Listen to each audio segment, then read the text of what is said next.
Football. The beautiful game. The most popular sport in the world. Football creates and pulls communities together through the attending of matches, watching of games through television, and the purchase of merchandise. According to a study done by Ernst & Young, the English Premier League adds an annual £3.4 billion to the British gross domestic product, resulting in £2.4 billion in taxation and contributing to the employment of over 100,000 people. But what does this have to do with China? To understand this, we have to look back at the socio-political context of China in the early 20th century. At the beginning of the 20th century, China established itself as an international powerhouse.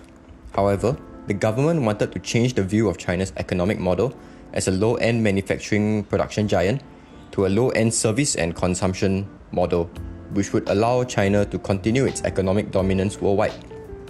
Additionally, they also wanted to get rid of the negative image of China as an authoritarian communist regime, an image which would hold them back in the modern geopolitical sphere. And in the end, they turned to football, the beautiful game, as a key to achieving these aims. Fundamentally, football has been proven to be a good means to boost an economy, but it can also be used to shape the image of a country domestically and internationally. After all, China is no stranger in utilizing sports for its benefit. In 2008, China poured out more than $45 billion worth of investment into the Beijing Olympics, as they believed that sports would contribute to a national pride narrative that would aid in the government's economic reform. But their belief in sports did not stop there. In 2011, they turned to football to continue their economic reform. President Xi Jinping, an avid fan of football, then came up with a policy document in 2016 titled the Long-Term Development Plan. The plan comprised of 3 stages. Firstly, build football specialist schools by 2020. Secondly, expand those football specialist schools by 2030. And then lastly, improve China's football world rankings to within the top 20 within FIFA's rankings by 2050. Apart from internal investments in football development, China also looked towards Europe to widen their exposure to the sport. The first way would be to improve their domestic China Football League, essentially turning it into an international super league. To accomplish this, many Chinese club owners offered millions of dollars to entice established football professionals to play in the Super League. In the winter transfer window of the 2016-17 football season, the Chinese Super League spent over €388 million on players. That's more than any other football league in the world. In the early 2010s, Chinese investors also aggressively invested to acquire stakes in European football clubs. Between 2014 to 2017, more than $2.5 billion would move from China to acquire European giants such as AC Milan and Atletico Madrid. So, is it working?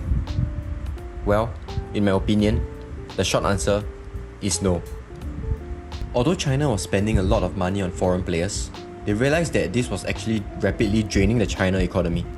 This prompted the government to levy a tax and a salary cap on international players, which dampened foreign interest in the China Super League. Secondly, in 2017, China also became worried about capital outflow, and so they implemented new criteria for overseas investment, which includes sports clubs. This forced many investors to pull out of their foreign investments in overseas football clubs. So, foreign investments were definitely not working, but what about President Xi Jinping's internal investments in China's domestic footballing talent? Yes, 20,000 football specialist schools were indeed set up to make football mandatory for all students. Players train 3 to 4 times a week, and the top players get funneled into professional football clubs. However, in my opinion, instead of making football seem fun, they are now forcing kids to do it in school. There is something distinctly Chinese about this approach, which does not bode well in China's overall economic reform. And to make matters worse, China's stand in international football is only getting worse. They recently failed to qualify for 2022's World Cup in Qatar, dropping down their ranking to 78th in the world. To conclude, China's football failures could be attributed to its stringent culture of control within its governments and capital markets. However, 30 years remain in President Xi's plan, and if I've learned anything, it's that we should never ever rule China out of anything. Thank you.